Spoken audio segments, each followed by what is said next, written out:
what is this? He mistook the 10 o'clock to 11 o'clock. And that is why we couldn't connect. And we had to call them in Abuja to reverse the 11 o'clock. They erroneously picked in Abuja back to 10 o'clock. That's why there is that hitch. Well, now that they are connected, the case is called, the court is called to order.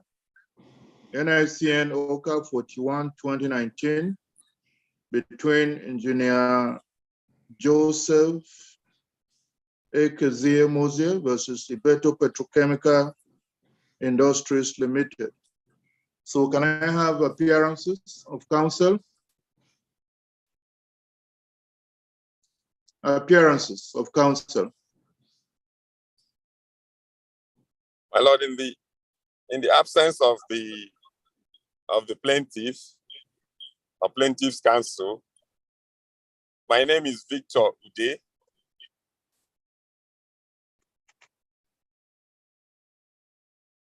Victor Ude, U-D-E-H.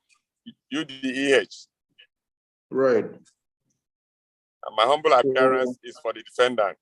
May it please my Lord. You're welcome. Yes.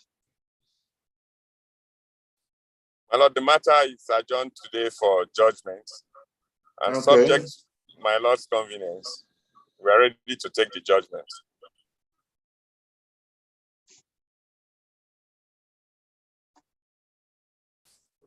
Very well.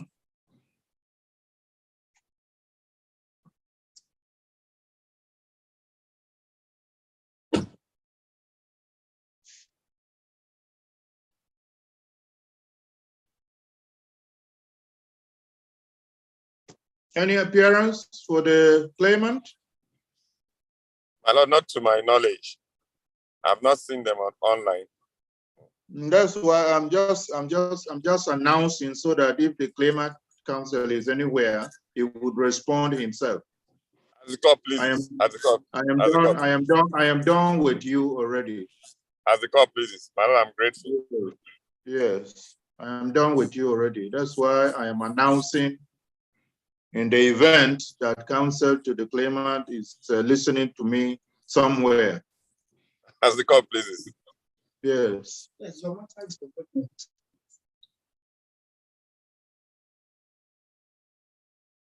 No, it's 10. We are home already. Try to, please, sorry for time.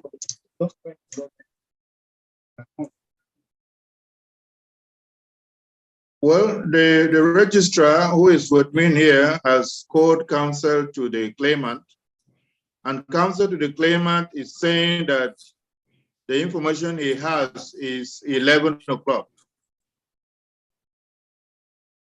That is what the counsel to the claimant has just said. So the registrar is advising him to log on to the site now because it is not 11, it is 10 o'clock. The court pleases. That is just what transpired now between the registrar and counsel to the claimant.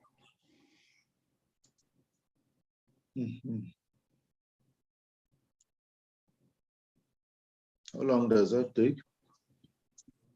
Okay, we'll give him like a minute or 2 or 3.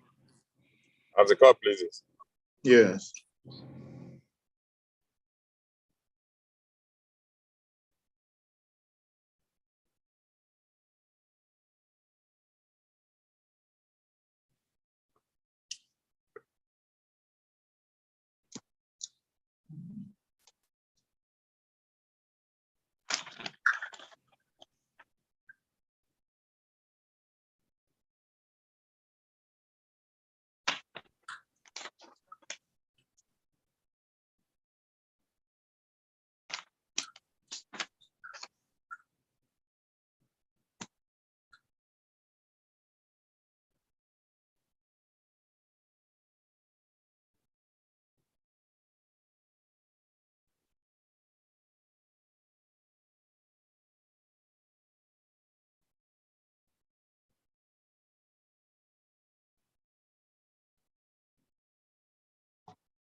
It's not here yet.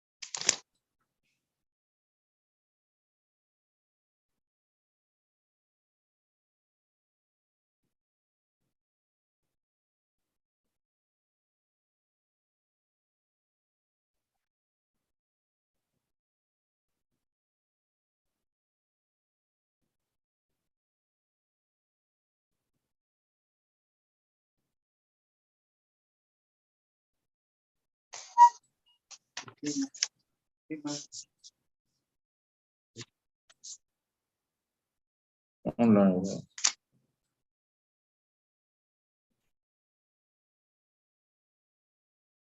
Okay.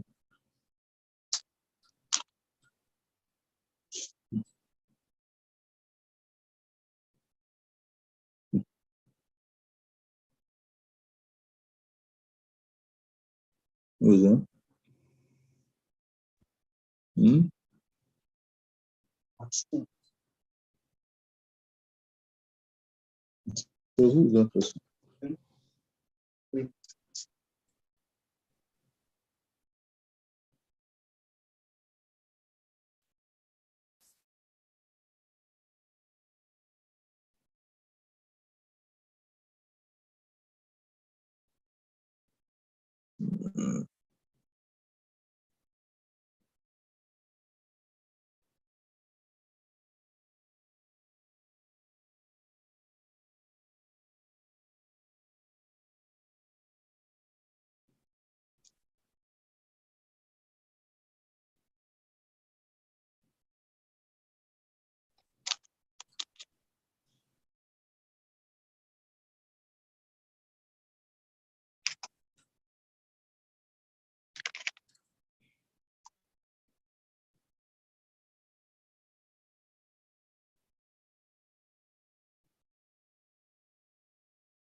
Why is it taking so long?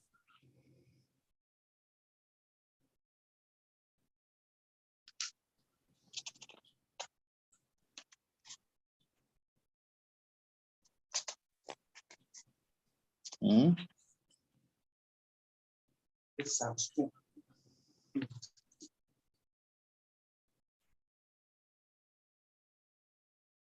Okay, look at this thing. This is so it's online now. Fine. But he's not doing it so that we will hear him. Maybe we will know we'll see him. Okay.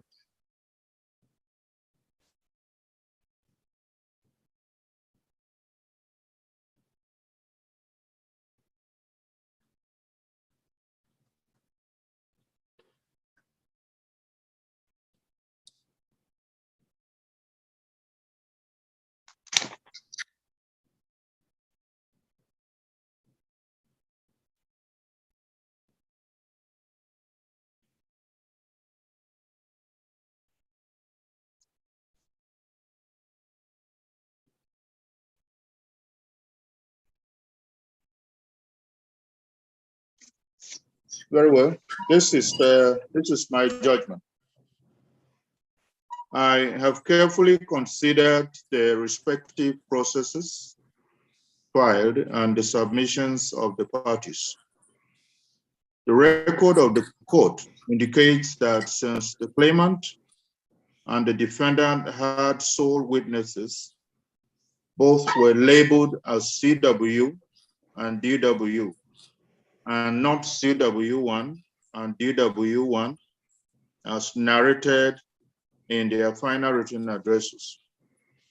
In paragraph 1.8 of the defendant's final written address, learned counsel would state thus, I'm quoting learned counsel to defendant now, DW1 at the end of his direct testimony called in aid and tendered the exhibits DW1 to DW10, close of quote. How inscrutable DW1 would be a witness and an exhibit.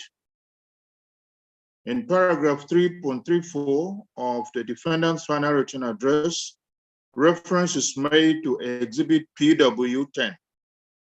That is answer to query dated 6 July 2018. The claimant's final written address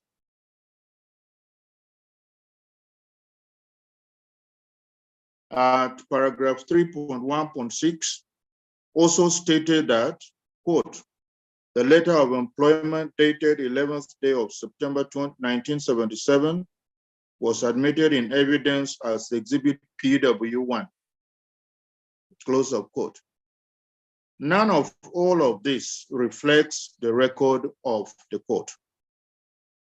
On whether parties are bound by the record of the court, the Apex Court stated in Anyakura versus PDP, that is People's Democratic Party and others, the citation is in the judgment, Pel Abba Aji, JSC, said thus, quote, the parties and the court are bound by the contents of the record of proceeding of the court, duly certified as correct and are true until the presumption of its correctness is rebutted. See Texaco Panama Incorporated versus APDC Nigeria Limited. The citation is in the judgment. Close of quote of Justice Abaji, JSC. By the record of proceedings in this suit, the claimant's witness is referred to as CW, while the defendant is cited as DW. The exhibits tendered by the claimant and defendant are labeled as Exhibit CW1, CW2, CW3, etc., etc., and DW1, DW2, DW3, etc. In all of this, the court's record of proceedings is key and must be strictly adhered to by learned counsel representing the parties in the suit. In paragraph 3.51 of its final written address, the defendant referred to Kabiru, Abubakar, Mustafa, and others versus National Information Technology Development Agency, but did not supply a certified true copy of the judgment sought to be relied on.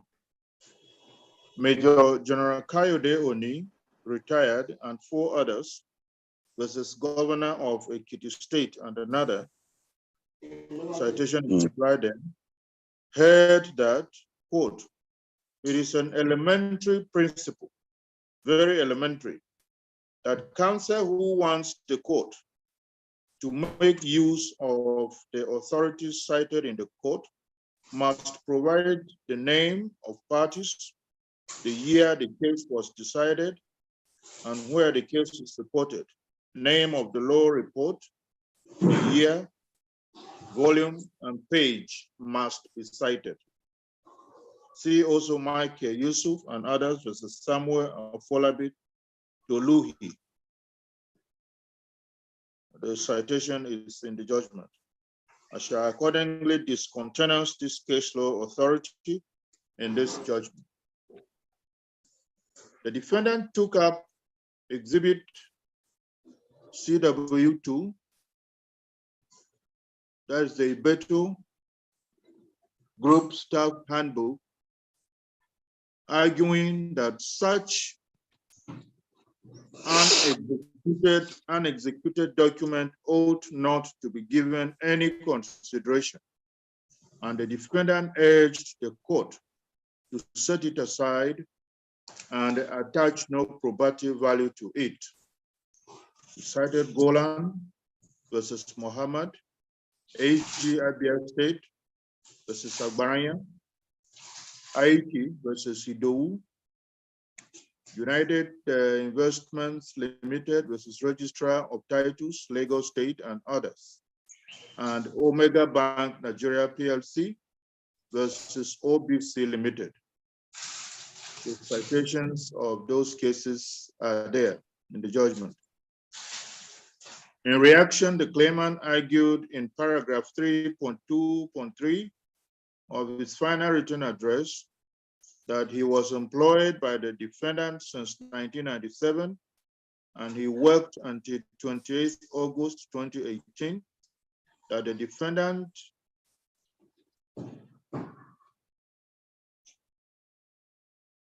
worked under a loose relationship with other companies called the Ibeto Group. And there was the handbook tendered as Exhibit PW2 at the trial, which represents the terms of employment of all staff of the defendant, including the claimant. Chambers' 21st Century Dictionary, revised edition at page 391, defines a document as any piece of writing of an official nature, e.g. a certificate. The Black's Law Dictionary. Of course, no. Who is that talking? Who is that talking there? Who is that talking there? You shut up.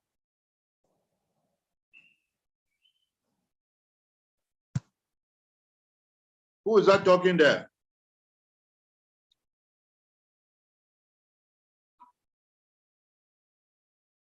The Black's Law Dictionary 10th edition at page 587 defines document as something tangible on which words, symbols, or marks are recorded.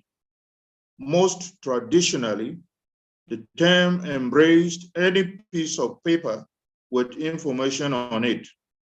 It includes the deeds, agreements, title paper, letters, receipts, and other written instruments used to prove a fact. In the cases cited by the defendant on issue 6,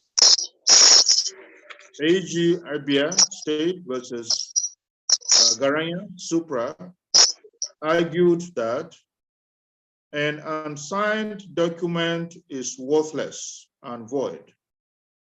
Aiki versus Idowu Supra is on a document which ought to be signed, like a letter of employment. The case of United Investment Limited versus Registrar of Titles, Lagos State, and others, Supra, is on, quote, this unsigned and incomplete agreement, which the appellant relies heavily on, close of quote. Exhibit P6, mentioned in the case of Omega Bank Nigeria PLC versus OBC Limited Supra, is an unsigned memo. What is clear and evident from all of this is that the argument of the defendant and authorities cited by the defendant are focused on agreements, letters of employment, and such documents like agreement which ought to be signed, but not a book like Exhibit CW2, and I so hold. A short answer to the defendant's objection to Exhibit CW2 on stated grounds above is this court's decision in the case of Mrs. Rosalind Ekeng versus International Energy Insurance PLC, in which at paragraph 38 of the judgment, this court heard thus, quote, conditions of service are often not signed or even dated in the manner canvassed by the defendant. Employees are also not required to sign conditions of service. In other words, the applicability of conditions of service or staff handbooks is not dependent on their being dated or signed by either the employer and or employee, close of quote. The objection of the defendant is accordingly not sustainable, and so it's hereby rejected. Exhibit CW2 is admissible as standard and so can be used in evidence in this case, and I so hold. By relief one, claimant is praying for a declaration that the termination of his employment on the grounds that a staff under his department stole the products of the defendant is wrongful and not in accordance with the terms of employment of the claimant. Relief two prays for the court's declaration that he was not fairly heard by the panel that looked into the case, leading to his dismissal.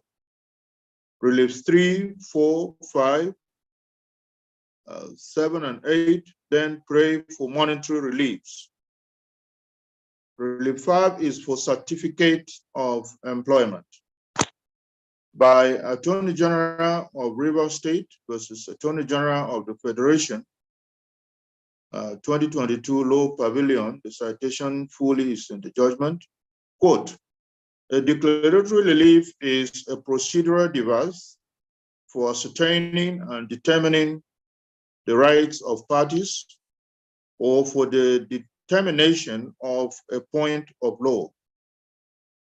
Although the power to make a binding declaration of right is a declaratory power, the plaintiff must establish a right in relation to which the declaration can be made. The claim to which the declaratory relief relates must be substantial. Thus, a declaration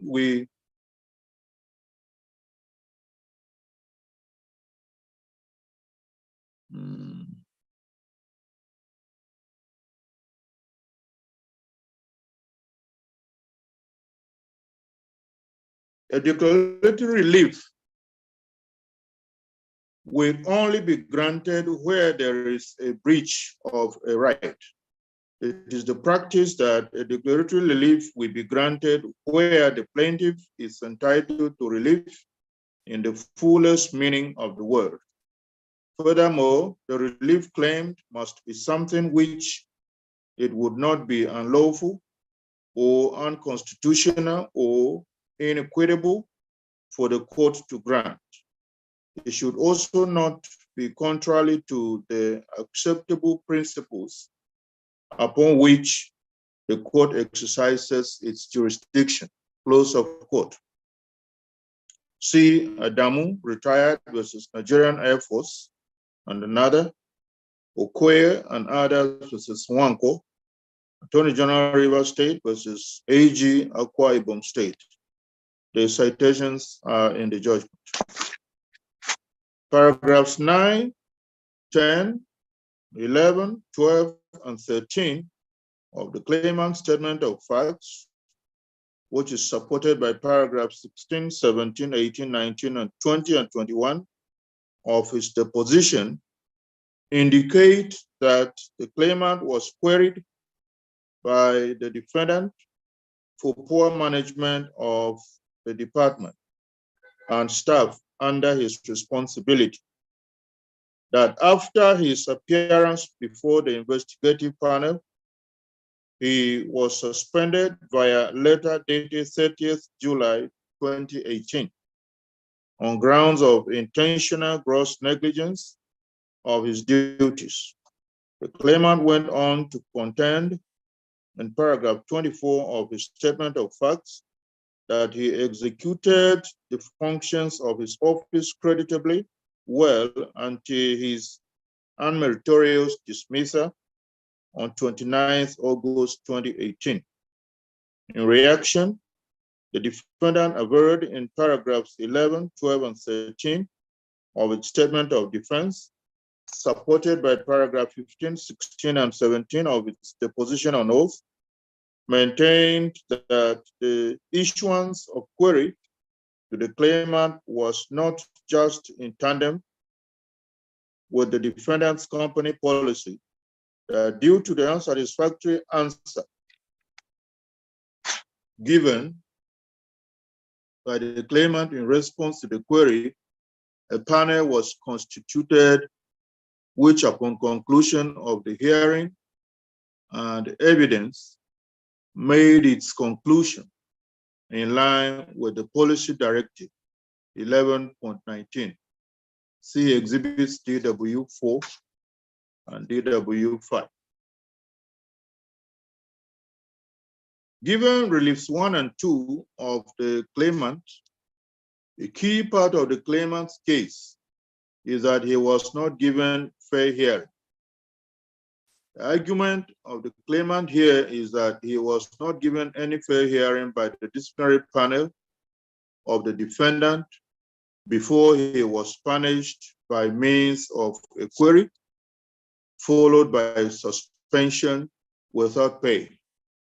I must, however, point out here that the fact that the claimant accepted the suspension without pay, served it out, and now claims lack of fair hearing means that it is too late in the day for the claimant to raise the issue of lack of fair hearing.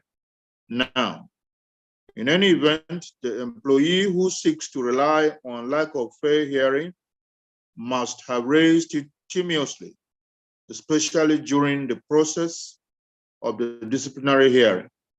There is no evidence before the court that the claimant, other than presently in court,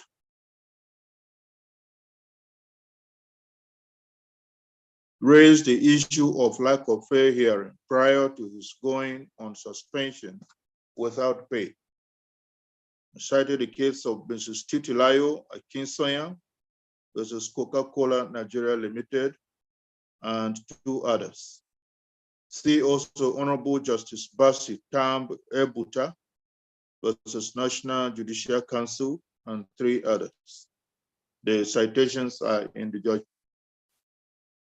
The claimant also argued that in the conduct of the defendant's disciplinary hearing, he was not granted fair hearing as the allegation over which he was tried were criminal offenses over which the disciplinary panel had no jurisdiction to determine, and for which he needs to be first tried by a court of law before any disciplinary action can be taken on him by the defendant. This stance of the claimant does not represent the current state of the law. In Honorable Justice Basi Tambu Ebuta versus National Judicial Council and 3 others, this court noted that, quote, since Mr. Yusufu Amuda Garba and others versus University of Maiduguri, fair hearing, the citation of that case is in the judgment, fair hearing in the word of work has been successfully watered down to just opportunity to be heard, close of quote. The Supreme Court in Arinze versus FBN Limited, citation is in the judgment, pointing to the new dispensation held that an employer can dismiss an employee where the accusation against such employee is of gross misconduct involving dishonesty bordering on criminality. And in such a case, it is not necessary nor required Section 36 sub 1 of the 1999 Constitution that an employee must first be tried in a court of law. To the court, it is therefore erroneous to contend that once crime is detected, the employer cannot dismiss the employee unless he is tried and convicted first. Get some water. See also Olarewaju versus Afribank Nigeria PLC, Idigbe versus NUT, ATA, Poly versus Maina, UBN versus Chinyere. In fact, AG Kwara State versus Ojulari was quite explicit when it heard that the prosecution of an employee for gross misconduct before a court of law is not a sine qua non to the exercise of the power of each case.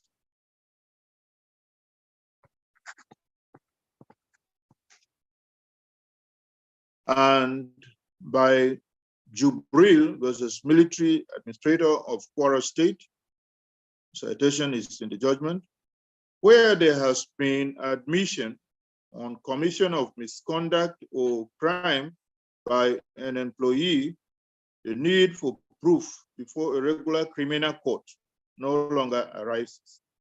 The long and short of it is that the claimant cannot now complain of fair hearing in the manner that he did in this case.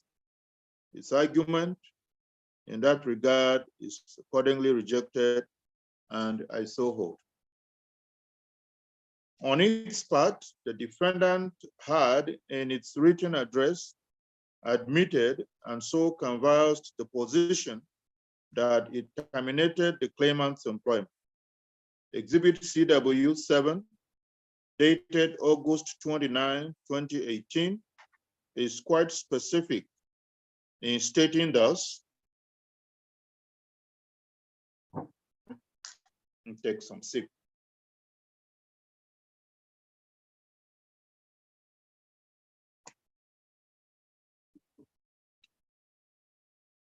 Exhibit CW7, dated August 29, 2018, is quite specific in stating thus, quote, further to our letter dated 30th day of July 2018, placing you on 30 days suspension from duty without pay, effective Tuesday, July 31, 2018, the executive management of Ibeto Petrochemical Industries Limited reviewed the recent fraud, occasioning losses in the value of the company's base oil stock in the sum of 7,297,340 naira 82 kobo, out of which the sum of 3,648,670 naira, being 50% of the loss incurred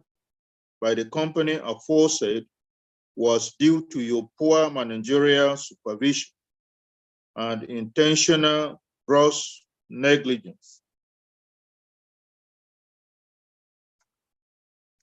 of your duties. The executive management has therefore approved and directed that your services with the company be terminated forthwith. Accordingly, you are hereby terminated from our employ with effect from the 30th day of August 2018, close of quote. Despite this, the defendants would proceed to argue that it is not the duty of the employer who is a defendant to an action brought by the employee to prove the circumstances under which his employment can be terminated. See paragraph 3.38 of defendant's final written address. In fact, in the main, the defendant in its submissions kept talking of wrongful termination, when in fact, what is before the court is first and foremost a case of summary dismissal, not termination. While an employer has the right of dismissal, the law is that once an employer gives a reason for terminating or dismissing an employee, in our dismissal cases, as the instant is, even if no reason is given, the burden lies on him to justify the said reason or the dismissal itself, as the case may be. See Eze versus Spring Bank PLC, Angel Shipping and Dyeing Limited versus Aja, Institute of Health, ABU Hospital, Management Board, and Mrs. Jumei R.I. Kanyip, Mr. Kunle Usisoya versus Afribank Nigeria PLC. The citation for all these authorities are in the judgment.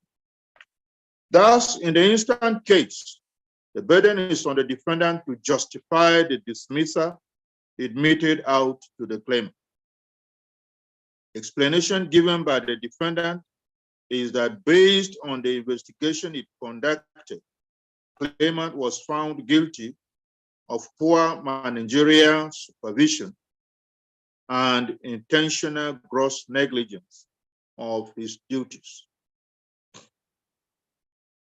Paragraphs 3.9 and 3.10 extent of his final written address, the defendant maintained that if the claimant had exercised a little bit of diligence and duty of care, not the negligent attitude that he was not hired for his managerial skills, but engineering know-how, the losses suffered by the defendant, counterclaimant, would have been avoided.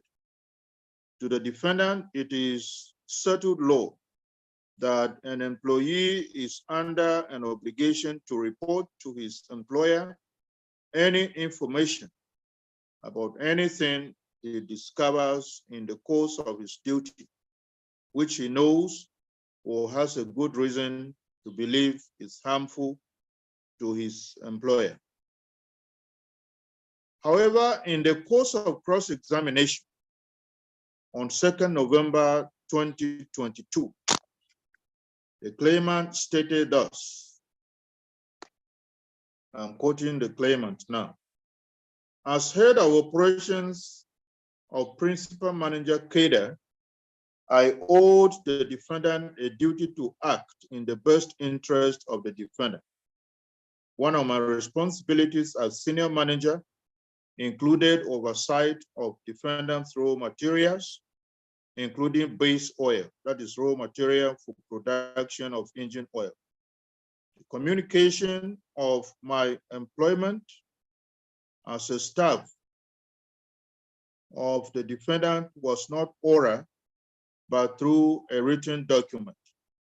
While I was working with the defendant, my immediate boss was Mrs. Nkoli, who was the chief operating officer.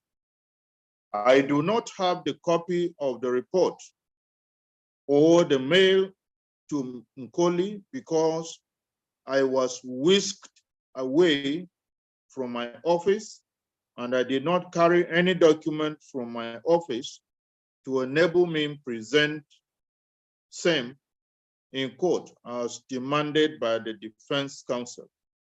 I do not have documentary evidence to show that there were shortages. I reported and showed the documents to management of of defendants/directors. Once a truck brings in oil, we report to Chief Operating Officer through Goods Received Voucher, GRV. And on it, any information about that consignment is there on the voucher. I did not take anything from my office, and I can't show any documentary evidence as demanded by defense counsel. Close of quote. Having found that Exhibit CW5 dated 30th July 2018, that is letter of suspension, punished the claimant for the alleged infraction, it is not open to the defendant to punish the claimant again, either through subsequent dismissal meted out immediately after the suspension.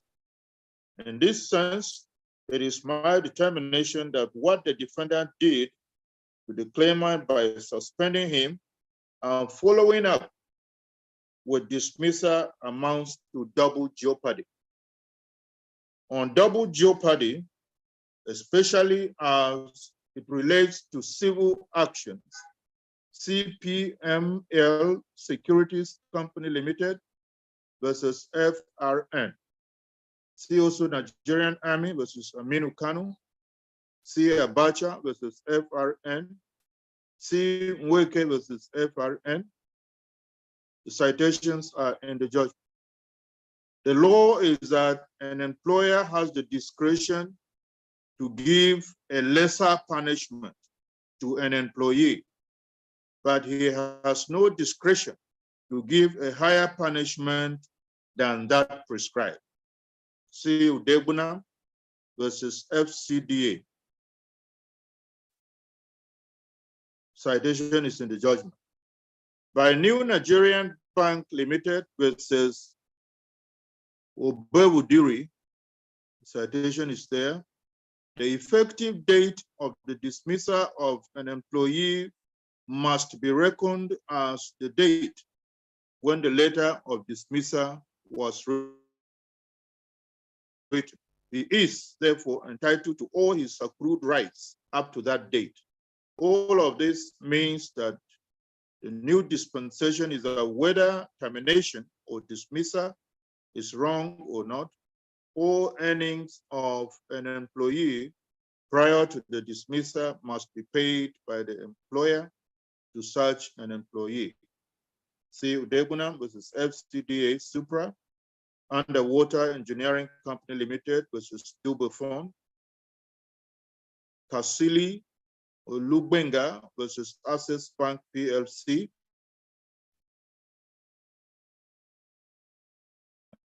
and Mr. Adewale Aina versus Wema Bank PLC and another. The citations are in the judgment. Is that the claimant remained an employee of the defendant.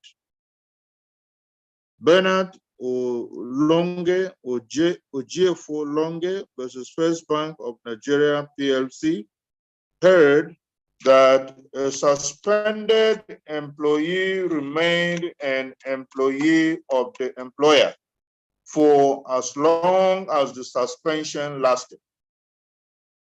By the law as established above, I accordingly find and hold that reliefs 1, 2, and 3 respectively succeed and are granted as prayed.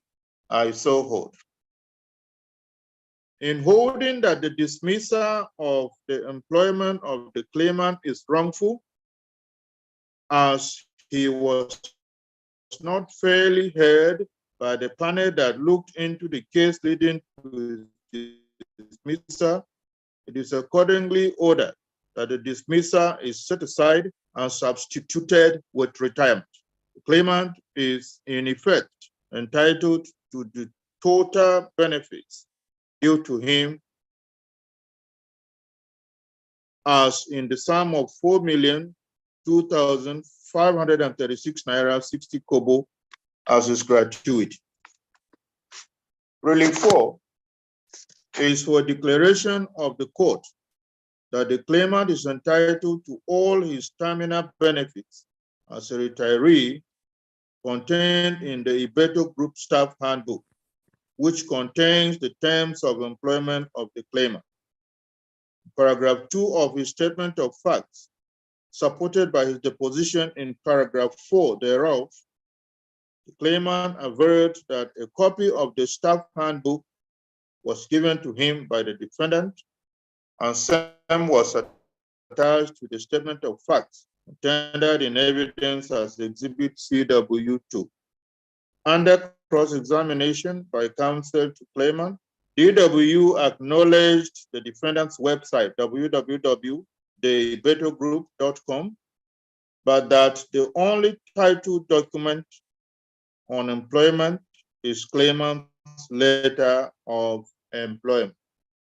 Page 2 of Exhibit CW2 that welcomes employees to the Ibeto Group states inter alia that the contents of the handbook shall form part of the contract of employment and or of service for the company and employees to the same extent if they have sealed and signed by each company, and each employee shall observe all its provisions. That employees are encouraged to study the handbook carefully, and any statements that are not clearly understood should be discussed with their head of department or sectional heads, as the case may be. In EFC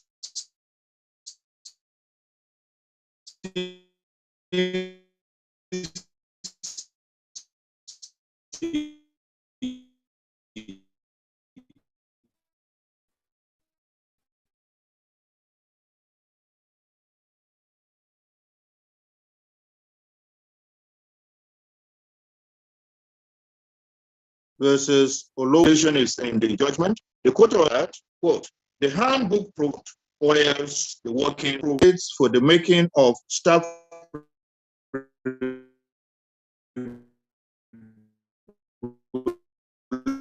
relations. And it says, Section 9, Sub 1, quote, of this act relating generally to the conditions of service of the employees of the commission, and without prejudice to the generality of the foregoing, the regulations made provide for A, the appointment, promotions, and disciplinary control, including dismissal of employees of the commission, and B, appeals by such employees against dismissal or other disciplinary measures, close of quote.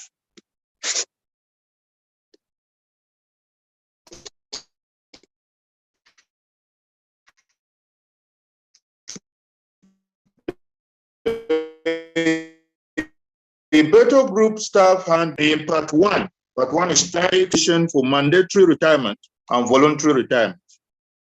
Ironically, Exhibit DW1, dated September 1, 1997, that offered claimant and employment was focused on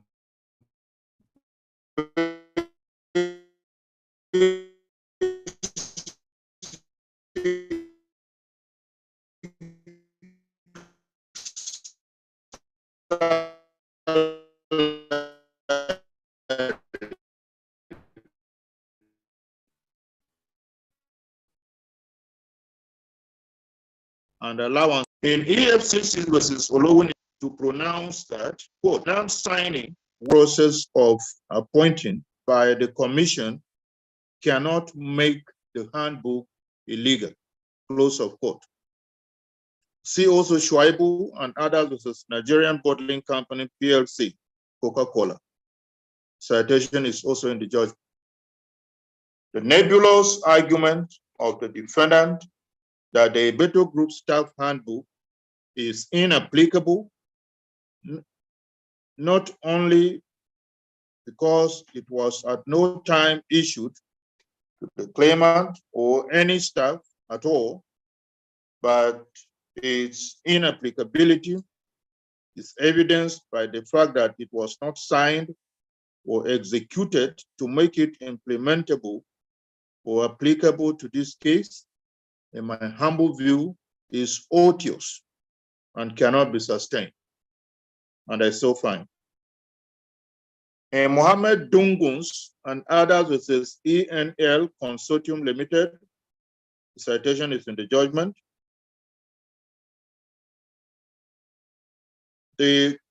However, the court held it to be fatal to a claimant, to a claimant's case, where the claimant does, in his statement on oath, refer the court to the exact provisions that grant him the entitlement he claims. In the words of the court,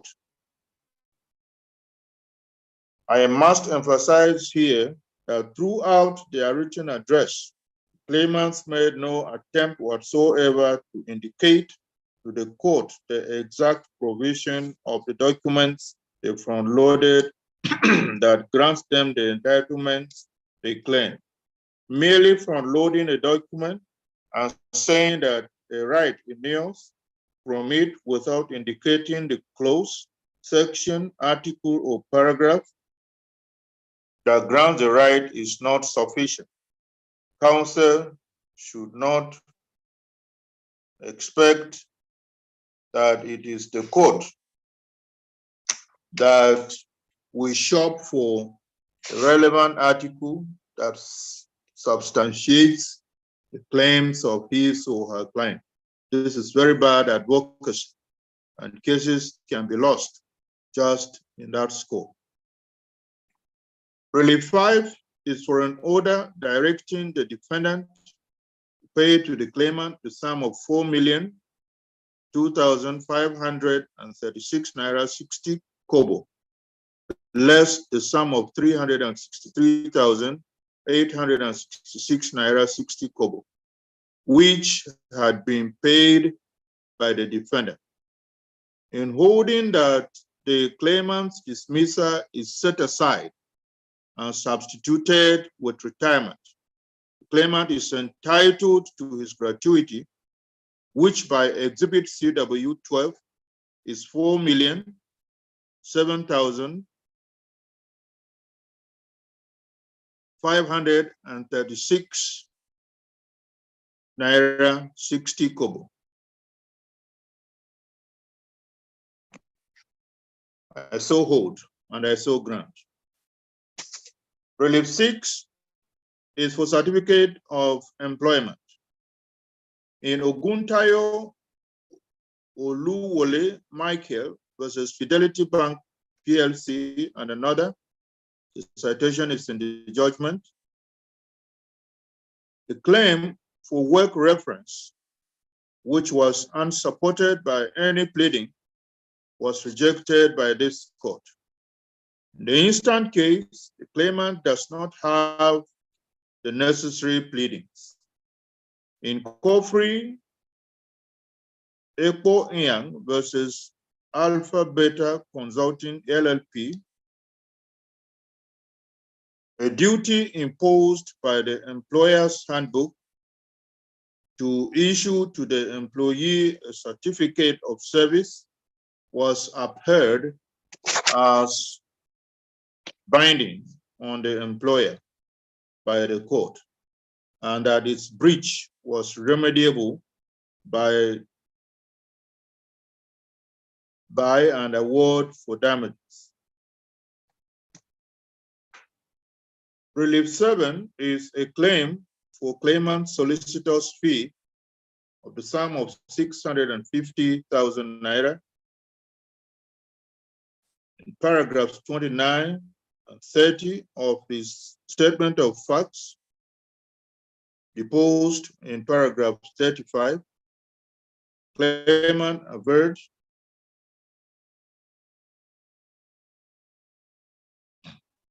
that after waiting for a long while for the defendant to pay it, the terminal benefits to no avail, he instructed his solicitors, Mrs. Credo Chambers, to demand for the payment of the sum.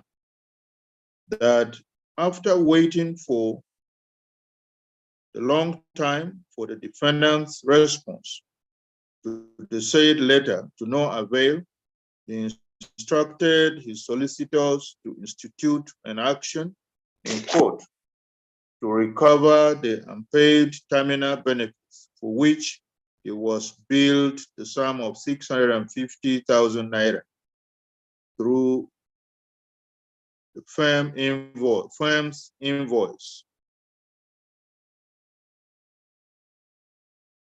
dated 10th August 2019. In reaction, the defendant in paragraph 22 of its statement of defense strongly denied paragraph 29, 30, and 31 of the statement of facts and averred that they are facts within the knowledge of the claimant, that at the trial, the defendant shall put the claimant to the strictest proof of the claim contained therein. To the defendant, solicitor's fee does not form part of the claimant's course of action.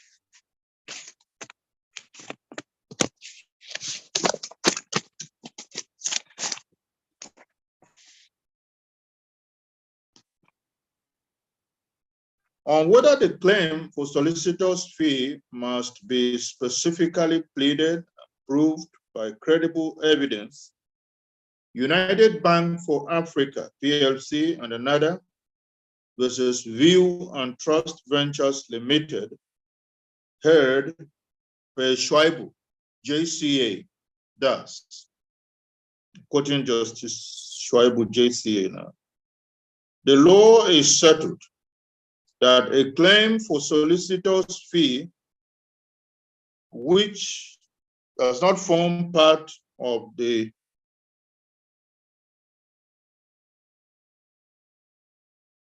course of action, is not one that can be granted. In other words, a relief which a claimant in an action is entitled to, if proved by evidence, are those which formed part of the claimant's course of action, close of quote. But in Ugwejiofo and another versus Ubakason Nigeria Limited, the Court of Appeal heard per George Will, JCA, thus, quote, having reviewed the statement of the law and relevant principles of law in the decisions brought to our attention in this appeal, it does appear to me that the writer of opinion favor the position of the law as canvassed by the learned counsel for the respondent, the solicitor's fee, if specifically pleaded and strictly proved by credible evidence as required of special damages claims in law, is recoverable, close of quote. Decisions in this latter category of legal dynamism are stated in Jibola versus Nishiri. Citation is in the judgment. Seems to have received a boost in United Bank of Nigeria PLC versus Mr. N.M. Okpara Chimaize, wherein the Supreme Court, per MD Mohammed, JSC, affirmed the award of 250,000 naira as counsel's fee for being, quote, not only specifically pleaded, but from the available evidence clearly proved, close of quote. I am satisfied that costs claimed by the claimant specifically pleaded and strictly proved by credible evidence in this suit and based on the authority of United Bank of Nigeria PLC versus Chimaeze are grantable. I so grant the sum of 650,000 naira. Relief 8 is 1 million naira being damages for the breach of contract of the claimant by Yakubu versus Adamawa State Government and others. The citation is in the judgment. The law frowns at award of double compensation. It is the law that where a party has been compensated fully under specific claims, it would be most inappropriate to compensate him again under general damages, as that would amount to double compensation. If a plaintiff recovers in full under special damages, he cannot be entitled to general damages, for that would amount to double compensation. See the case of UTC Nigeria PLC versus Phillips. The citation is in the judgment. On the whole, and for reasons given, claimants' claims succeed only in part, and only in terms of reliefs 1, 2, 3, 4, 5, and 7, as stated in this judgment. To refresh our memory, the defendant counter-claimant claimed for 4 reliefs. 1, the sum of 9,890,488 naira, being the loss suffered by the defendant counter-claimant as a result of the admitted willful negligence of the claimant.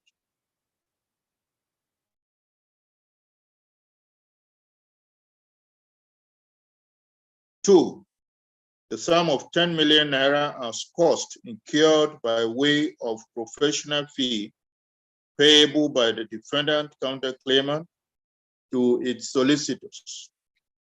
3, the sum of 10 million naira being general damages. 4, 21% interest on the said sum of 10 million naira from January 2013 until the date of judgment, and 10% interest thereafter until the full and final settlement of the judgment debt.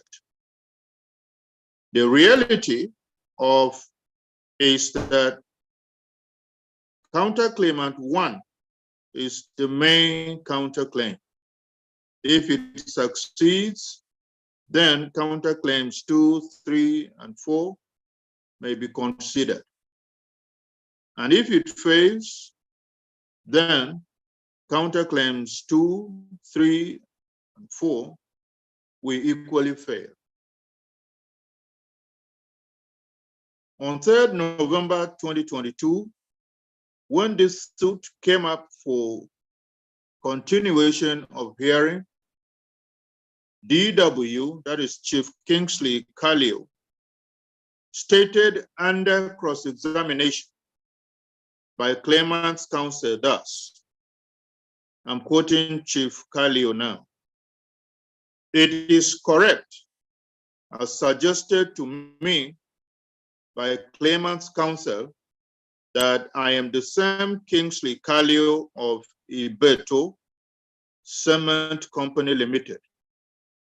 Before I was transferred to Ibeto Petrochemical Industries Limited, Lagos office in 2020, I was posted to Ibeto Petrochemical, Newi from Lagos.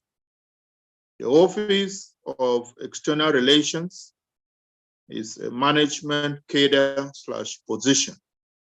I was not in any way involved in the process that led to the termination of the claimant.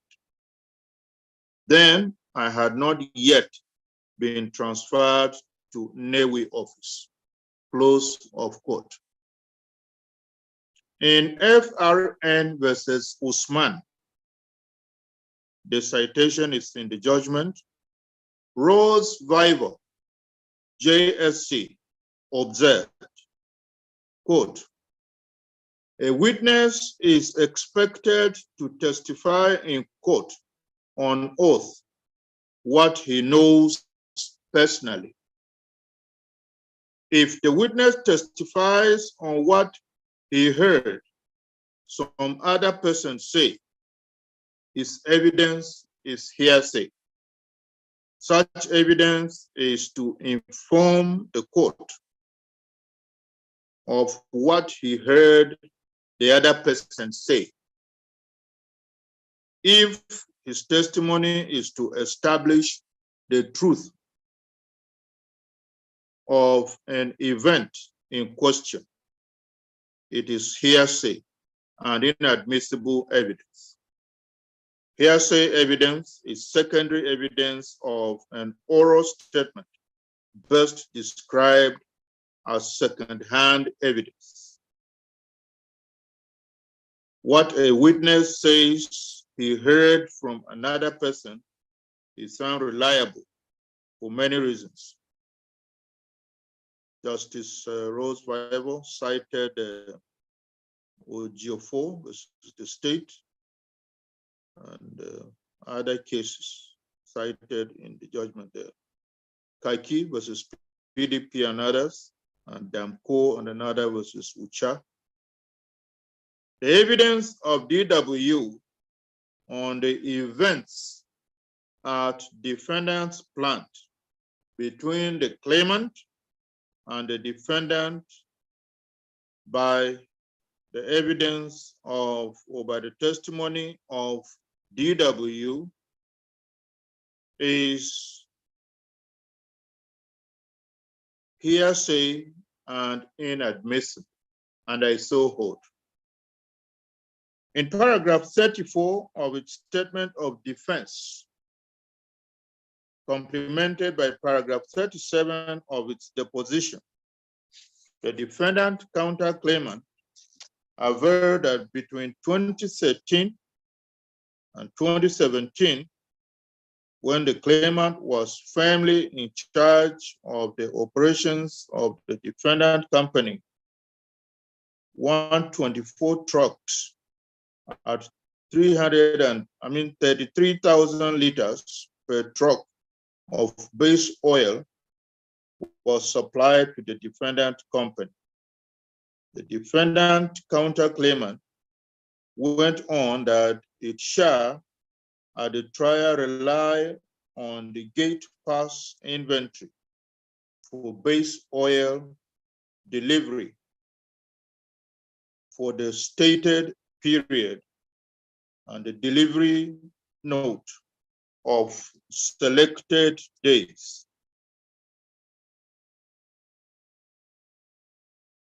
For the said period and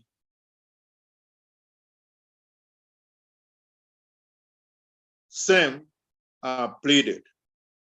The defendant counterclaimant asserted that it always paid for the 33,000 liters of base oil at the rate of 398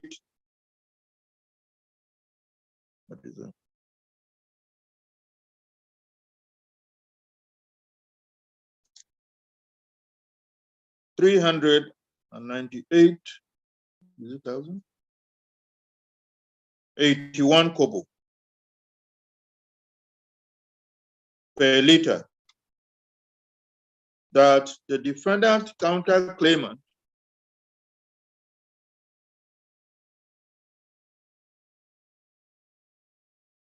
shall at the trial rely on the evidence of payment of the supply of 33,000 liters of base oil on designated dates, collectively referred to as document 6.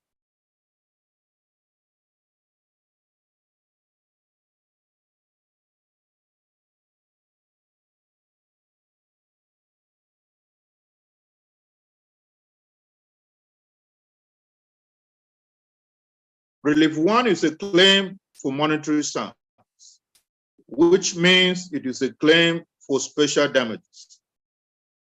C7 Bottling Company, PLC, versus Augustus, which heard that the claim for gratuity, pension, housing fund, and salary are all special damages and must be strictly proved, and that each of the said items must be proved. Each of the said items must be proved to the satisfaction of the court.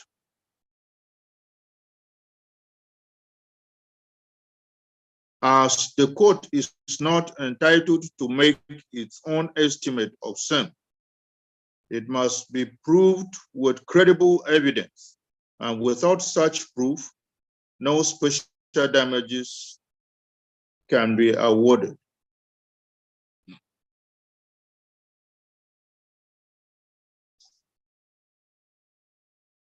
NNPC versus Clifco, Nigeria Limited, is quite forceful in holding that a claim for special damages cannot succeed because it is admitted as special damages and never inferred from the nature of the act complained of.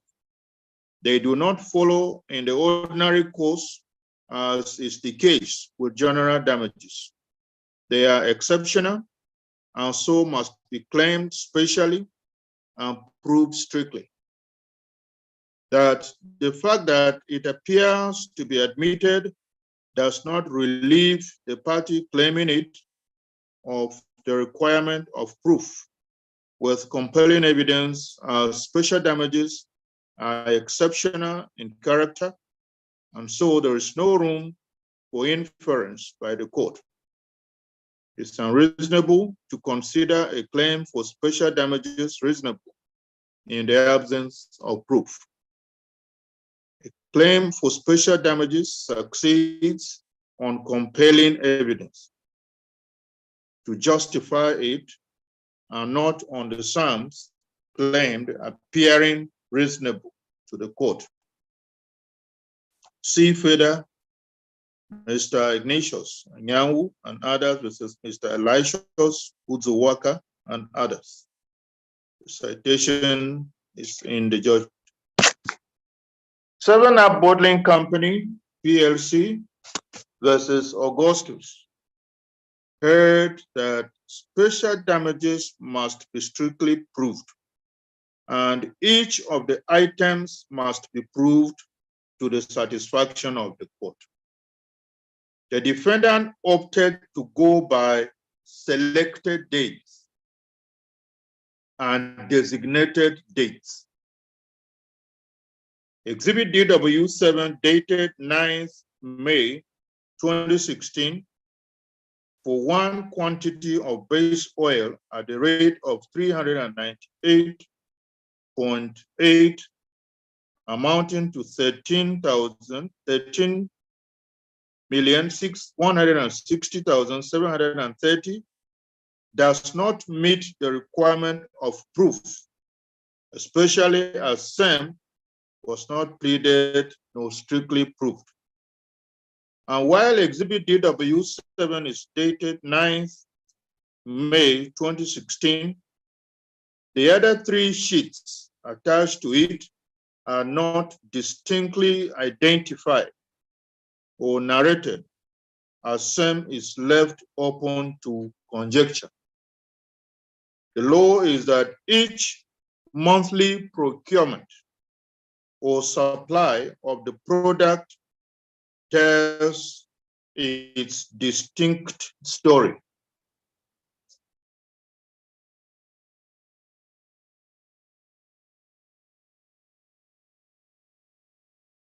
The so-called document 6 does not meet the strict requirement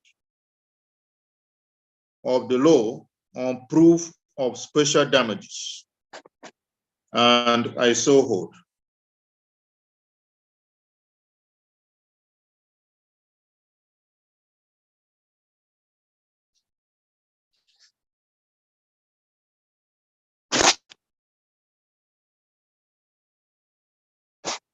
And it is not the duty of the court to fix defective pleadings.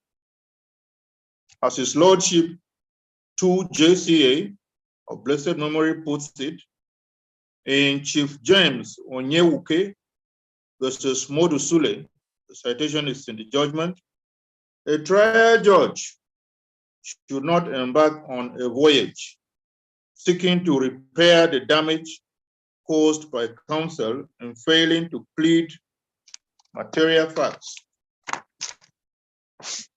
necessary to obtain judgment in the temple of justice. Since courts are not carpenters' workshops where judges toil to mend defects in pleadings.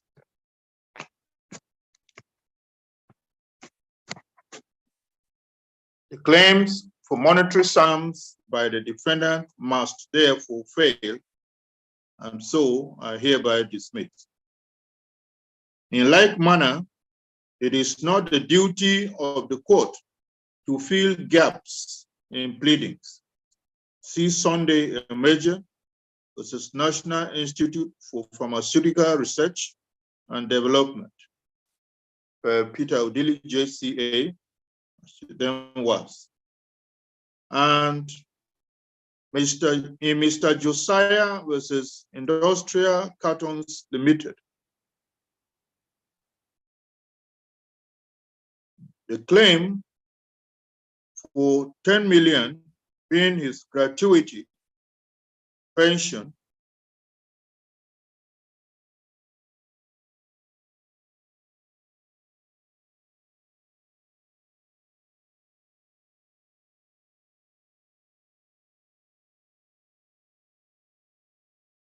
the judgment of which was delivered on 20th May 2019, the claim for 10 million being his gratuity, pension, and retirement benefits failed silly because the claimant failed to prove the relevant particulars needed to sustain a claim for the sum. In the instant case, the claimant failed to plead the relevant particulars needed to sustain the claim for 9,890,488 naira being lost suffered by the defendant counterclaimant. Relief 1 phase, and so is hereby dismissed.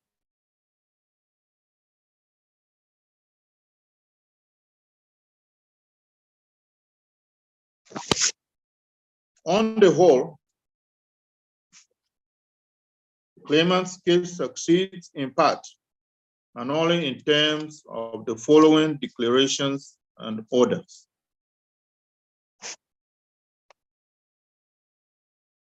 One, it is hereby declared that the termination of the claimant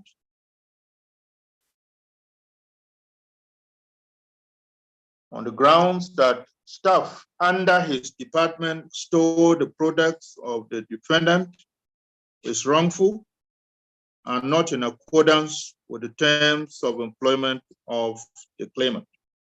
Two, it is hereby declared that the claimant was not fairly heard by the panel that looked into the case leading to his dismissal. It is hereby declared that the claimant is entitled to his basic salary of 126,000 naira for the month of August 2018, irrespective of the purported suspension letter. 4, it is hereby ordered that the defendant pay to the claimant the sum of 4,02,536 naira 60 kobo, being claimant's remaining retirement benefits. 5, it is hereby ordered that the defendant shall pay to the claimant within 30 days of this judgment the sum of 650,000 naira, being claimant solicitor's legal fees. Judgment is entered accordingly, and I make no order as to cost.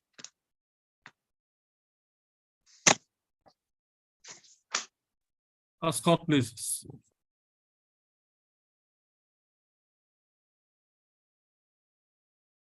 My Lord, I don't know whether we may introduce announce our appearance now that the judgment has been delivered. We had a situation before the start of the judgment. The internet Zoom application was showing that the matter would commence by 11. We were already at 10, but when we saw it, we said, okay, it will be 11. Then we waited. But by the time the registrar called us, and before we can prepare the system for the matter, it was the judgment had begun to run. We are really sorry about that. If the court allows me, I may introduce the claimant's suit.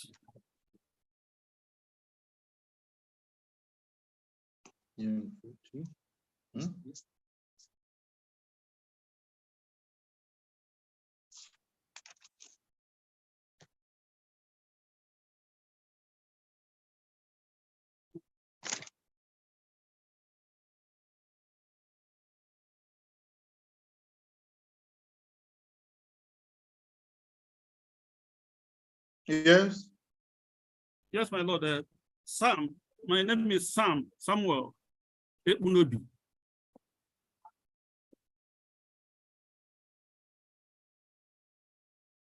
What is the name? Appearing with me, Ebunobi is spelled E-K-P-U-N-O-B-I. Ebunobi.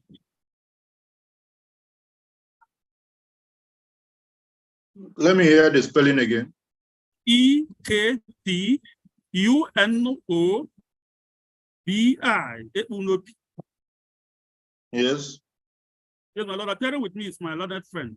You are finished with that now. Is the person appearing with you? I want to hear the name. Oh, my Lord, her name is H. Odiare. Odiare. H-U Odiare. Odiare is spelled O-D-I-A-R-I. For the claimants, my Lord. My Lord, the claimant was present. I just discovered that his system has shut down, but he was present throughout the hearing, so he was in court, my Lord. We were, I think I can see that the defendants, solicitors, 2 of them who were here, seem to have shut down, probably by network issue. My Lord, we are very grateful for the judgment. It was a piece I will take home with all the knowledge I gathered today from my own errors in the issues of criminal or not criminal, when to the time to do the criminal matter, the time to raise issues of not fair trial, no fair trial. I am very impressed. I am grateful, my Lord. Thank you very much. Thank you, my Lord. And we wish the court a very well. The court will rise now. as court business. We are grateful. Yes.